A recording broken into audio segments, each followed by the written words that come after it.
Sma, mimi nataka tumalize la mwisho. Unajua wakati muondoka, hii sasa ni ombi la watu wetu. Nakumbuka kuna jamaa wangu mmoja aliuliza ile swali, nimemsahau jina lako. Utanisamehe sana. Nitamani sana nikumention katika kati naanza hii interview, lakini ukiona hii interview itakuwa ni kwa sababu yako. Kuna wale wengine wote ambao mliomba kitu kama hiki. Tupate tawa hata kidogo. Sma, wakati umesafiri bana, kuna mambo mengi ambayo yametokea. Ukiacha na haya mambo ya vita. Kuna mission ni Apollo 11 sasa, Apollo ngapi ile ya kwenda mwezini. Imeibua mambo mengi sana ambayo yanazungumzwa. Kuna wale wanasema kwamba hii ni studio, kitu tu filamu tumetengenezewa. Kuna wale wanaamini kwamba ni kweli, wanasayansi wameenda wameuzunguka ule mwezi, na kuna baadhi ya picha ambazo zimepigwa pia.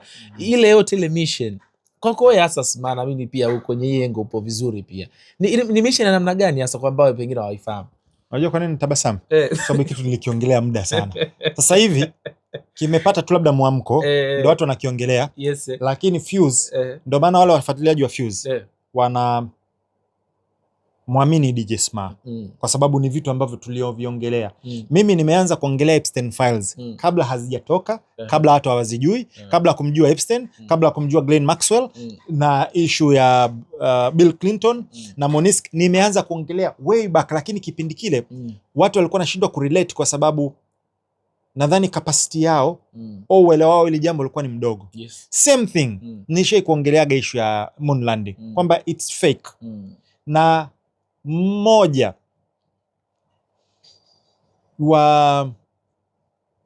walioenda mwezini alifuatwa na mwandishi wa habari akaambia, hapa mimi nina Biblia, naomba chukue, toa kiapo kwamba ulifika mwezini. Akagoma. Mtu ambaye unaweza kuread between the lines, jibu nalo. Sawa. Armstrong ambaye ndo alikuwa kiongozi na alikuwa anaheshimika katika hiyo maarufu, aliulizwa, kuna interview yake tena na mtoto, kamba unaamini kweli nani yani angalia jibu alilotoa utapata. Kwa hiyo hakukuwa kuna moon landing. Kilichotokea ni hivi, kulikuwa kuna ushindani kati ya Soviet kipindi kile. Sasa ndo Cold War imepamba moto, Soviet na Marekani. Soviet ndo wa kwanza kupeleka mtu angani kwenye Sputnik, mnaifahamu ile. Kwa hiyo wakapata sana sifa ya ubora wao technological na nini. Yes. Marekani wakataka wajibu. Kwa hiyo wakasema kwamba tutaandaa sisi, tutapeleka mtu mwezini. Ikaandaliwa mazingira ya kwenda mwezini na yote ile ilikuwa ni studio. Sasa ngoja nikwambie kitu. Unajua nikiamba kuichambua hii tutapiga masaa mawili. Mpaka leo tangia alivyoenda yule mtu, sawa, mpaka leo hawajarudi tena mwezini. Sawa. Nikuulize, teknolojia wao inaenda mbele au inarudi nyuma? Inaenda mbele. Ilitakiwa kwamba kama waliweza kwenda, sasa hivi wameshapiga trip za kutosha zingine za kisasa na bora zaidi. Sawa. Ila wanasema kwamba mafaili yenye teknolojia ile yalipotea. Umeelewa? Ya kwenda mwezini. Imagine NASA anakuambia mafaili yalipotea. Yalipotea. Kwa hiyo ila kutengeneza nuclear bado yapo. Kwa hiyo kwa ufupi, ili tusiingie sana, lile ilikuwa ni hakuna moon landing iliyofanyika ya kipindi kile. Yes, na hata sasa hivi. Sasa hivi Sma, unatakiwa ujue kitu kimoja. Kuna rovers, kuna nitumie jina vyombo ambavyo vimetua mwezini, sio binadamu. Vyombo vichawa ila. Vyombo vimewahi. Wao wanachosema moon landing kwamba mtu alienda kakanyaga mwezini. Binadamu wa kwanza alifika. Yes. Umeona?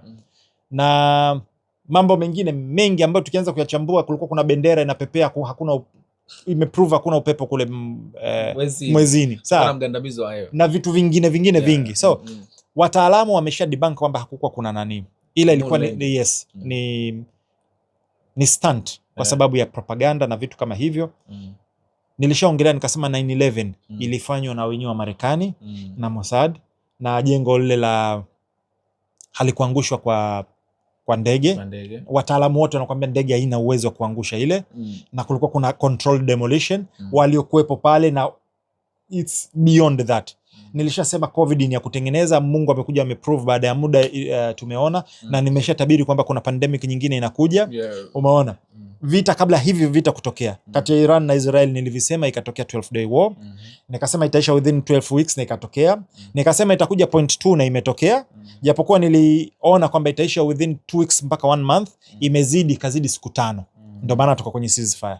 Umeona Na kwa hiyo Mungu atakuja ataongea, lakini ya Apollo nilishaongea. Nikipata, unajua kama nilivyosema, SMA nafanya kila kitu mwenyewe. Umeona? Sasa hivi nimetoka kwenye hiyo trip, inabidi zieditiwe hizo video.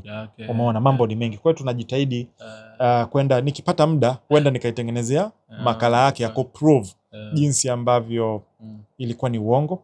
Mimi wakati nasema kwamba ISIS imetengenezwa na Marekani, watu walikuwa wanabisha. Wakati nasema kwamba Boko Haram iko funded, inawezeshwa na Marekani, watu walikuwa wanabisha. Nilipokuwa nasema Al-Shabaab iko funded na Marekani, watu walikuwa wanabisha. Alivyoingia ile nini ile Elon Musk ile, imekuja kadhihirisha kila kitu. Taliban kila wiki wanapewa dola milioni 45. Umeona? Na mengineo mengi. Kwa hiyo hichi ndio kitu ambacho kimeipa Fuse heshima, kwa sababu watu naenda kwa facts and logic, cha kwanza kwa ushahidi. Alafu vitu ambavyo watu tunavisema, muda unakuja unatoa majibu. Umeona So moon landing kanjanja. Hivi umesema kanjanja. SMA, unajua pengine kuna mtu ambaye anakuangalia akasema kwamba SMA bwana ita kwa sababu tu bwana Marekani anawaona labda hivi na hivi. You understand? Kuna zile perceptions za vile zipogo sana. Ili kumprove mtu reason moja ama mbili ambazo hii inaonyesha kabisa kwamba this is not real, kwa ni fake. Ni kitu gani ambacho umekiona katika hii mission unakuwa kabisa kwamba hapana, maswali bado ni mengi ambayo inaonyesha sio, kwa sababu hii pia ilikuwa moon landing, ilikuwa ni kuzunguka mwezi. Ngoja, wewe ulikuwa unaongelea hii sasa hivi au ile ya nyuma? No, ya sasa hivi. Sasa hivi. Walifanya ni kitu gani? Wameenda kuzunguka mwezi na kurudi. Sasa mimi nadhani wakati natokea nilikuwa niko maporini. Sijaifuatilia. Kwa hiyo maybe kwenye interview ijayo nitakuwa nimeifuatilia, alafu nifanye analysis yangu, then nitoe majibu. Mimi muda wote naongelea ilikuwa ni moon landing ile ya kina Armstrong. Yes. Lakini ya sasa hivi bado hujaifuatilia. Sijaifuatilia kwa sababu nilikuwa wiki 2 niko maporini, kwa sijui kilichotokea. Yes. Lakini kwa teknolojia iliyofikia sasa hivi kana kuzunguka mwezi inawezekana. Hiyo inawezekana. Yes, kwa sababu tuna rover, tuna probes au tuna vyombo ambavyo vimetumwa as far as Mars. Yes. Umeona tuna International Space Station ambayo ni ushirika kati ya Marekani na Mrusi. Lakini Mchina nayo pia anayo space station yake. Kwa hiyo ni vitu ambavyo vipya. Mwindi juzi kati alifikisha pia, alitua chombo kwenye mwezi. Alifikisha naye? Mwindi alifikisha chombo kwenye mwezi baada ya Mrusi kupeleka ya kwake ikafeli. Yes. Na nikisema ilifeli, hii ilifeli, lakini before ashaikufikisha. So kuna vitu kadhaa ambavyo ni vya ukweli. Vingine ile moon landing ya kina Armstrong ile ni kwa kanjanja mwanzo mwisho. Ile ni kanjanja mwanzo mwisho. Nakumbuka kuna kipindi Jabali kuja akazungumza kwamba idadi sana kana ifuatilia. Jabali alikuja akasemaje, alivyofika kule Wezili alikuwa anasikia kitu kama adhana hivi. Armstrong inasemekana kwamba alisikia adhana na alivyorudi akasilimu. Umeona? Baadaye tena kaonekana sidi. Yes. Kwa hiyo kuna vitu vingi ambavyo inabidi, unajua sasa hivi especially sasa hivi kuna taarifa nyingi sana na watu ambao uwezo wao ni mdogo wa kuchakata wanaichukua kama ilivyo, wanaipaste. Lazima uichukue taarifa, uiangalie, uiprocess, especially sasa hivi. Lakini sasa kwa swali langu la mwisho kuhusiana na hili, kuna wale ambao wanaona kwamba it is imepelekwa kwa kipindi hiki ili kupunguza ile tension ya wote kufikiria vita ya Mashariki ya Kati, na kuna wale ambao wanaona kwamba NASA na masuala yao ya anga walikuwa ni schedule yao ambayo ilikuwepo, lazima wapeke katika kipindi. It's true kwamba nenyewe pia inawezekana reason ili kupunguza zile story kwamba zipatikane na kingine cha kuzungumzia kipindi hiki. Mtazamo wangu kwenye hilo swala lako specifically ni kwamba sijui. Ila ninachokijua kuna mbinu za kipropaganda ambazo huwa zipo, ambayo mnapotaka watu wasahau kitu fulani mnaibua kitu fulani. Hiyo ipo. Sasa siwezi nikatoa, kwa sababu sijaifuatilia kwa undani, kwamba hii moon imetolewa kwa sababu ya kuzima hii. Siwezi nikajua mpaka niifuatilie. Ila ninafahamu kwamba kwenye intelijensia huwa sometimes hizo zinaitwa kama diversion. Inapotokea tukio fulani ili kuizima mnaibua tukio fulani. Yes, kwa hiyo ni vitu ambavyo tunatakiwa tuvizingatie. Sina jibu la moja kwa moja mpaka nitakapofuatilia alafu nifanye analysis yangu then nijue. Kumaliza sasa, nimeona juzi China walizungumza kwamba taarifa zilitoka kwamba wataisaidia Irani endapo sasa vita vikirudi kwa mara nyingine tena. Do you think hawa ndugu zetu China na Russia endapo vita vikirudi bado wataendelea kutoa ile support yao, ama you think kwamba watasaidia kumaliza? Kwa sababu Trump na Putin alizungumza kwamba anajaribu pia naye kuhakikisha kwamba vita vinaweza kumalizika. Of course vita havina faida kwa binadamu wa kawaida. Vita vina faida kwa wauza silaha na watu ambao wana ajenda zao za kucontrol dunia na mambo yao. Kwa mtu wa kawaida vita havina maslahi. Kwa Mchina vita havina maslahi, kwa Mrusi vita havina maslahi. Wanatamani viishe. Kwa Marekani vita havina maslahi. Japokuwa sasa hapa ndo watu wanashindwa kuelewa. Kuna Wamarekani wa kawaida. Silaha zote ambazo zinatumika huko anayekuja kulipa ni nani? Si Marekani wa kawaida kwa kutumia kodi yake. Ila wanafaidika ni nani? The military industrial complex. Umeona? Na wawekezaji. Kwa hiyo nikisema kwamba vita vina maslahi kwa Marekani na maanisha Marekani wa kawaida, mwananchi. Lakini nikisema Marekani anapenda vita viendelee, inamaanisha wale elites wale ambao wanafaidika nayo.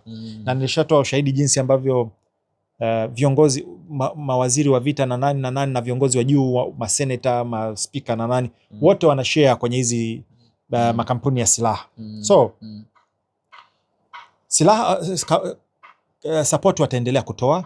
Na actually nimekutana na baadhi ya taarifa tayari kuna ndege za kutoka kwa China zinaenda kwa Muirani. Umeona? Sijaona ambazo zimetoka kwa Mrusi, lakini Mrusi pia anamsaidia Muirani. Nilisema tangia mwanzo sijaona Mchina na Iran na Urusi wakiingia direct. Na ni kwa sababu so far mpaka sasa hivi umesikia Irani akiomba msaada kwa nchi yoyote? Hapana. Umesikia Marekani akiomba msaada? Imetokea. Umesikia Israeli akiomba msaada? Imetokea. Kwa hiyo vitu vingine huwa havihitaji NATO njoni msaidie, nchi za Kiarabu njoni muingilie, sijui nchi za Ulaya njoni muingilie. Umeona Bora washikaji wa kweli. Lakini na hii niwaambie tu kwa faida. Psycho yako sio nani unayemjua. Psycho yako ni nani ambaye anapokea simu yako unapompigia. Wewe unaweza ukawa unajua watu wengi.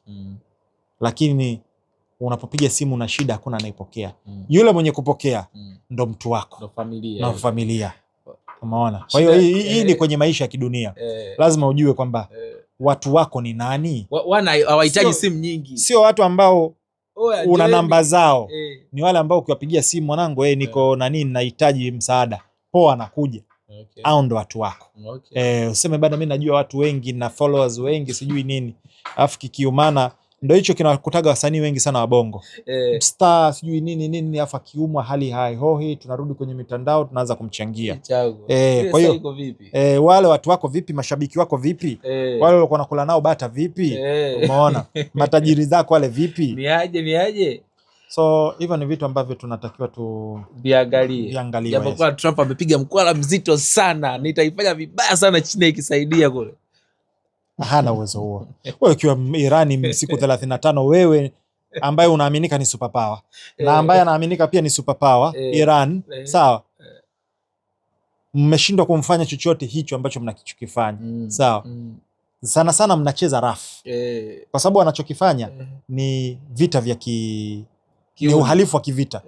Kupiga shule, kupita miundombinu ya kiraia, ile ni uhalifu wa kivita. Umeona Kwa hiyo lazima tujue kwamba kama wamechemka ule watamweza Mchina. Kwa kigumu sana. Sema ulikuwa umeenda kwenye tour Yes. Na nimeipenda sana hii pia. Hebu angalia Tanzania jamani. Mimi kinachonisi hizi view kali smart tunasema siara. Hebu angalia ni Tanzania hapa. Hapa ni Tanzania. Mimi yani nimeenda. Hapa ni wapi hapa? Hapa ni mkoa wa Mbeya. Mbeya Yes. Okay. Mimi kinachonisikitisha ni kwamba nimeenda hii sehemu, nimeenjoy sana, nimetembelea sana, na video zinakuja. Zinakuja. Nataka nikuulize hilo swali, lini zinakuja? Hizi hata hazijaeditiwa hizi. Bado yani, lakini hata color grade hatujafanya. Hakuna chochote kilichofanya. Pure. Hii ni drone footage. Sawa. Lakini Watanzania wengi kwanza hatujui. Alafu hatuendi. Hebu fikiria wenzetu wangekuwa na sehemu kama hizi, wangekuwa wanaitukuza. Tungesafiri sana kwenda kutalii. Sana. Yani kuna inasikitisha. Bana pazuri hapa. Bro, in Tanzania, just look at how beautiful it is. Bana. Unaona? Na ndio maana kuna kipindi unakunywa kabisa. Yako safe ya maji. Maji safe haya. Haya yametokea milimani, yani ana mazagazaga, maji meupe, masafi, nimekunywa kabisa. Kwenye pango najimaliza kabisa. Sasa lile pango lile ndio sehemu ambayo alikuwa anaogea Mkwawa. Mimi nimekunywa maji kama maji. Wapo ambao wanaenda kutambika. Mimi sitambiki. Wala sina, mimi imani yangu ni Mungu ni mmoja. Allah Subhanahu wa Ta'ala ambaye ana uwezo wa kila kitu. Yes, kwa mimi nimekunywa kwa sababu ni maji ya pangoni, maji natural spring water ambayo imetoka kwenye miamba. Hujatambika. Sijatambika. Ila ni sehemu nani. Kwa hiyo jamani, hii ndo Tanzania. Inanisikitisha kwamba alafu ukiangalia hata viingilio ya juu kabisa ilikuwa ni shilingi ngapi? Ilikuwa ni 10,000. Bwana smacha bwana. Yes. Ya juu 10,000? Hiyo ndio ghali zaidi ambayo tumeenda. Kabisa? Yes. Na sijui yes. Tena hiyo ni wapo? Nikipanga Mpengere. Sawa. Wengine ni 5,000, wengine ni 3,000. Akia Mungu. Kuna sehemu tumelipa 2,350. Sasa si bure kabisa hiyo sasa. Check hapa. Sasa hii si baba sasa kabisa, next time tuende. Tulipanda mpaka juu yani. Hapa umeona. Kwa hiyo yani, kwa hiyo nasikitika kwamba Tanzania kwa nini? Yani tumeng'ang'ania Serengeti, Ngorongoro na Zanzibar. Na sisemi kwamba hazifai na watu wasiende. Ni nzuri. Ila kuna sehemu zimejificha. Cheki mzigo kama huu hapa. Ile ya nani umeiona? Mko juu kabisa kule. Ila kuna ile nani si uliiona ile? Ipi ile? Ngoja nikuoneshe hii sehemu. Mimi sielewi kwa nini. Bwana simama enjoy sana. Kuna sehemu ambayo nikula bata sana bwana.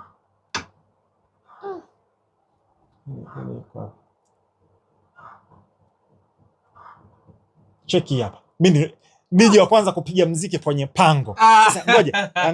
Hapa watu walikuwa wamelala. Nikasema mimi nawaamsha. Kwa hiyo nikafunga mziki. Sasa za kulala hizi. Tumelala hizi hapa. Huyu hapa kalala, huyu hapa kalala. Check hilo view hilo. Hiyo ni pango liko nyuma ya maji. Mbona hamna wanyama sma? Hamna. Check hiyo sehemu. Ndio tumelala hapa. Ndio tumelala hapo bro. Hapo nimeamka nikawapigia mziki, nikasema hawa wataamka tu wanataka staki. Sasa mbona mengi hapo? Zipo sehemu tumepita pita hivi na bwana, afu mazoezi tosha unajua. Amazing. Yaani unahitaji kwenda gym hii. Mtanzania unaachaje kufika hapa? Mimi si walaumu wengine. Ni kwa sababu hawajui. Lakini mambo mengi yana zipo zinakuja kwenye hii Fuse kwenye DJ Smart 255. Kwa hiyo YouTube nina channel maalum ya adventure inaitwa Fuse Adventure. Basi collaborate. Sawa. Utacollaborate. Yes, itacollaborate. Na yeye pia nani kidogo. Sasa hii hapa moja sehemu yangu bora kabisa drive naipenda. Inaitwa Iovi. Kuna makona kona. Alafu kuna mto una nani? Aisee, Tanzania mwanangu tumebarikiwa. Mto huko pembeni unaonekana. Yes. Yaani bwana.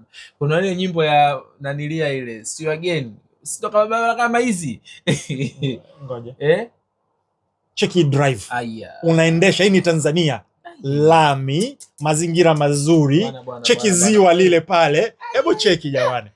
Look at this view. Hii Tanzania babu. Majestic Tanzania. Imagine. Hii ni more than nani sasa hii. Yaani ukienda hapa hata kama una msongo wa mawazo. Hujui. Yaani hapa ukipeleka chizi ambaye ana matatizo ya akili. Akiangalia nini akirudi anapona. Umeona? Ile misongo mawazo ndio tunaisema sema hii. Ukienda huko bado unapona huko bana. Kwa hiyo kuna maeneo mengi sana mazuri Yani tumeshoot location. Watu sisi kuna segment inaitwa Hollywood location. Hollywood location. Yani ni location ambazo zinafaa kuektiwa movie za Hollywood. Mfano ile unaifahamu movie ya Wrong Turn? Hapa si una act Wrong Turn ile. Sasa vizuri kabisa hapa tena mna set tu kamera zenu vizuri hapa. Umeona? Kwa hiyo bana nilikuwa hata nani zile, hata nini ile Anaconda zama cheza kwenye nani zile. Yes. Kwenye msitu ni Amazon yule. Yes. Kuna sehemu zina deserve tu pia humo. Kwa hiyo tuna Hollywood location ambazo ni nzuri sana. Katika scene nini nimeipenda ile. Imekaa hapa ni ile kulala ile. Kwa bana mkalala pale. Sasa hiyo mnalogu. Isera sana. Yaani nimerudi. Wepesi.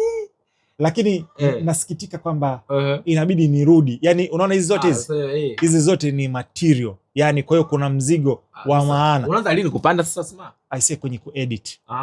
Ndo maana jamani, kama wewe ni mkali wa kuedit, unajua color grading, unajua kuweka effects nini. Karibu kuunganisha matukio. Yes. Nikwambie kabisa mimi Fuse sina sponsor, sina hela nini, siwezi kukulipa hela ya juu. Lakini kama utakuwa unaweza ukaja as an intern au unaweza tunaweza tukafanya mambo ambayo yatatunyanyua sisi sote. Ila pia natamani kupata nini? Hii ni wapi? Kuna hisi umeona sasa vizuri hapo. Hapo kishitu unahitaji hata kwenda sina nini. Yaani mwanga wenyewe tunatosha. Unatosha. Kwa hiyo kuna hii sehemu hapa ni juu kabisa. Sasa kuna drone ambazo zinakuja, footage. Mtaziona. Huyu ndo partner wangu Ramiga Safaris. Ndio mtaji huyo mwana. Ramiga Coleman. Kwa hiyo tumepiga project lakini zinazokuja ni balaa zaidi. Yaani zinazokuja ni bora zaidi, vitu vinakuja. Bali inakuja na mimi naenda. Yes.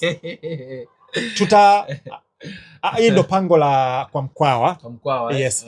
Tutaenda siku za mbeleni, tutakuwa tunatoa fursa.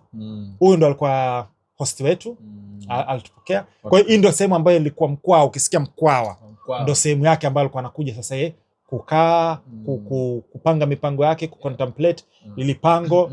Umeona? Sasa huku ndo kuna yale maji niliyokuambia kwamba alikuwa anakunywa. Haya maji yanatoka kwenye mwamba. Kwa hiyo ni masafi. Okay. Bana.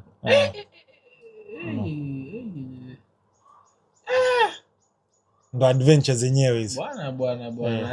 Maji ya mimi nimekunywa kwa sababu ni maji masafi ya kwenye mwamba. Hapa kumeka poa sana. So kuna vitu vizuri vinakuja. Yes. Tusubiri, yani hizi zote hapa. Sio kamiliki, wasiumalize zote ni material. Msiumalize, imetosha. Nisije kawa iwe ni trailer. Yes. Hii ni kali sana. Hiyo ni action camera hiyo. Yes. Wow. Na nitoe shukrani kwa kweli. Zile support za Wanafuse, ile michango ndio imeniwezesha mimi vifaa hivi nikanunua. Kwa hiyo wale kuna Wanafuse ambao tangia mwanzo wamekuwa na support. Matokeo yake ndo haya. Yes, yani sio uwezo wangu, sio nini, ni support yenu. Lakini pia natamani kwa kama kuna dem ambaye anaweza kupresent, ana vibe nini, record video, tuma kwenye WhatsApp. Haipokei simu, nikwambie. Usipige simu. Sio ya kawaida, sio haitumii rekodi video, tuma WhatsApp message 0764124124. Tuma kama una Instagram yako, kama una nini unataka tushirikiane. Editor mzuri, videographer mzuri, mtu mkali wa motion graphics and effects, tukutane. Natamani tunyanywane wote. Naamini mtaani kuna watu ni wakali, wana vipaji, hawana platform. Kwa hiyo tunaweza yes, kuna sehemu nyingi sana za kufanya. Kwa hiyo sasa hivi process ambayo ipo ni ya kuedit mzigo. Tuna kama almost 6 terabyte za material zinatakiwa zieditiwe, kazi itoke. Kwa hiyo nasikitika kwamba kuna sehemu ambazo Watanzania hatujafika, hatuzijui, ila Fuse kwa kushiriki Fuse Adventure na Ramiga Safaris tunakuletea Tanzania Unlocked. Tunakuletea Tanzania katika hali ambayo hujawahi kuiona. Sio kwamba hujawahi kuziona hizi sehemu, lakini sisi tunakuletea katika njia ya kitofauti ambayo hujawahi kuiona. Yes.